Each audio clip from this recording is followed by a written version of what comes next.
Hi friends, welcome to my channel.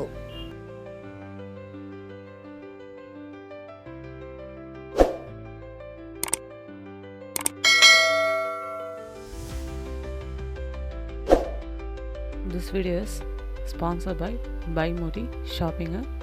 இதில் வீட்டுக்கு தேவையான பொருள் எல்லாமே இருக்குது, பெஸ்ட்டாகவும் இருக்குது, நல்லாவும் இருக்குது. கீழே டிஸ்கிரிப்ஷனில் லிங்க் கொடுத்துருக்கேன், செக் பண்ணிக்கோங்க ஃப்ரெண்ட்ஸ்.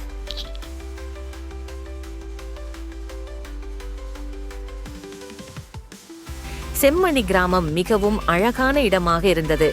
அங்கே பச்சை மரங்களும் பறவைகளின் குரலும் தெளிந்த நதியும் இருந்தன. அந்த கிராமத்தில் அஞ்சலி என்ற சிறுமி வசித்து வந்தாள். அஞ்சலி இயற்கையை மிகவும் நேசித்தாள்.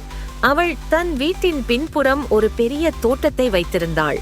அந்த தோட்டத்தில் பலவிதமான பூக்களும் காய்கறிகளும் வளர்ந்தன. அஞ்சலி தினமும் அந்த தோட்டத்தில் வேலை செய்தாள். அவள் நீர் ஊற்றி செடிகளை பராமரிப்பது மட்டுமல்லாமல் பூக்களுடன் பேசும் பழக்கமும் கொண்டிருந்தாள். என்னது பூவே, உனக்கு இன்னும் நிறைய நீர் தேவைதானா? நான் உடனே கொடுக்கிறேன் என்றால் அது அவளுக்கு உற்சாகமாக இருந்தது. ஒரு நாள் அஞ்சலி தனது தோட்டத்தில் வேலை செய்து கொண்டிருந்த போது ஒரு வித்தியாசமான வண்டு தோட்டத்திற்குள் பறந்து வந்தது. அது சாதாரண வண்டு போல் தோன்றவில்லை. அதன் உடல் பொன்னிறத்தில் பளபளப்பாக இருந்தது. அதன் சிறகுகள் வானவில்லின் நிறங்களைப் போல மின்னியது. அஞ்சலி வண்டை கவனித்தாள். ஆனால் அது அவளின் அருகில் பறந்து வந்து அமர்ந்த போது அவளுக்கு பெரிய ஆச்சரியம் ஏற்பட்டது. வண்டு பேச ஆரம்பித்தது. அஞ்சலி, நான் ஒரு மாய வண்டு. நீ இயற்கையை நேசிக்கும் உன் முயற்சியை கவனித்து வந்தேன். நன்றி சொல்ல இதுவரை காத்திருந்தேன் என்றது அந்த வண்டு. அஞ்சலி திகைத்து, வண்டு பேசவா? இது எப்படி சாத்தியம் என்று கேட்டாள். ஆம் என்று வண்டு கூறியது. நான் இயற்கையின் பாதுகாவலன். நீ தோட்டத்தில் செயல்படும் நேர்மையான முயற்சிகளால் மிகவும் மகிழ்ந்தேன். உனக்கு ஒரு சிறப்பான பரிசு தர விரும்புகிறேன். அஞ்சலி மகிழ்ச்சியுடன் கேட்டாள், என்ன பரிசு? வண்டு புன்னகையுடன், இனி நீ செடிகளுடனும் மரங்களுடனும் பேச முடியும். அவை உன்னுடன் நேரடியாக பேசும். உன்னுடைய தோட்டத்தை எப்படி பாதுகாக்க வேண்டும் என்று அவை உனக்கே கூறும் என்று சொன்னது. அஞ்சலி அதற்கு நன்றி கூறினாள். வண்டு அசரீரமாக மாயமானதும் அஞ்சலி உடனே தன் தோட்டத்தை சுற்றி பார்க்கத் தொடங்கினாள். அந்த இரவு அஞ்சலிக்கு உறங்க முடியவில்லை. மரங்களும் செடிகளும் பேசுவதை பற்றி அவளுக்கு ஆவலாக இருந்தது. அடுத்த நாள் காலையில் அவள் தோட்டத்திற்கு சென்றாள். முதல் உரையாடல்.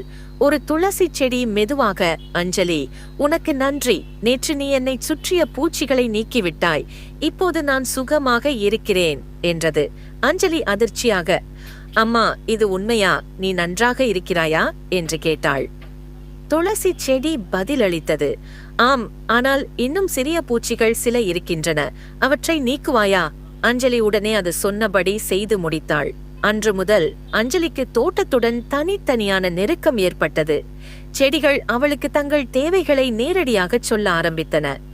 நீரை கொஞ்சம் அதிகமாக கொடு, அல்லது இங்கே கரைச்சிலிரை போல் பூச்சிகள் வந்துவிட்டன, அவற்றை பார்த்து விடு என்றெல்லாம் அவை கூறின. அஞ்சலியின் தோட்டத்தின் மாற்றம். தொட்டையில் உள்ள செடிகளும் பூக்களும் தங்களுக்கே உரிய பராமரிப்பை பெறத் தொடங்கின. சில வாரங்களுக்குள் அஞ்சலியின் தோட்டம் செம்மணி கிராமத்தின் மிகவும் அழகான தோட்டமாக மாறியது. அவளது தோட்டத்தில் பலவிதமான மலர்களும் புதிதாக பூத்தன. அதன் மனம் அனைவர் வீட்டிலும் பரவியது. காய்கறிகள் ஏராளமாக வளர்ந்தன. அவை சுவையாகவும் இருந்தன. கிராமத்தினர் அனைவரும் அஞ்சலியின் தோட்டத்தை பாராட்டினர். கதை முடிவு. அஞ்சலி வண்டு கூறியதை எந்த ஒருவருக்கும் சொல்லவில்லை. ஆனால் அவள் கிராமத்திற்கே ஒரு பாடமாக இயற்கையை பாதுகாப்பது எவ்வளவு முக்கியம் என்பதை சொல்லிக் கொடுத்தாள். கதை நியாயம். இயற்கையுடன் நேர்மையாக இருப்பவர்கள் எப்போதும் அதனால் சிறப்பை அடைவார்கள். இயற்கையை நேசித்து அதை பராமரிப்பது ஒவ்வொருவரின் கடமை.